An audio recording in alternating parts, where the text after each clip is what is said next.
તો અત્યારના હાલના મહત્વપૂર્ણ સમાચાર સામે આવી રહ્યા છે તેની પર નજર કરીએ। કોંગ્રેસ ત્રીજા ચરણની જન આક્રોશ યાત્રાની શરૂઆત કરશે। ત્રીજા ચરણની શરૂઆત વલસાડના કપરાડાથી શરૂ થશે।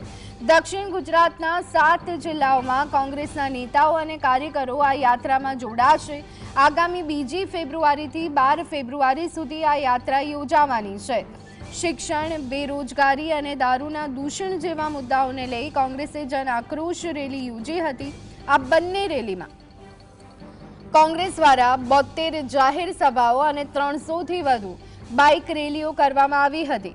અગાઉ ઉત્તર ગુજરાતથી યાત્રાનો આરંભ કરવામાં આવ્યો। મધ્ય ગુજરાતના 7 જિલ્લામાં પણ યાત્રા કરવામાં આવી।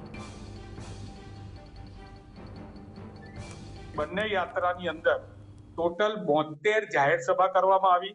350 જેટલા સ્થાનિક લોકોના સ્વાગત પોઈન્ટ દ્વારા શહેરોની અંદર યુવા સાથીઓએ બાઇક રેલી કરીને આ જ્યારે 2500 કિલોમીટરનો પ્રવાસ પૂર્ણ થયા બાદ હવે આવતીકાલથી એટલે કે 2 ફેબ્રુઆરીથી લઈને 12મી ફેબ્રુઆરી જન આક્રોશ યાત્રાનું તૃતીય ચરણ એટલે કે ત્રીજા ચરણની યાત્રા શરૂ થઈ રહી છે। આ યાત્રા જે છે એ વલસાડના કપરાડા ખાતેથી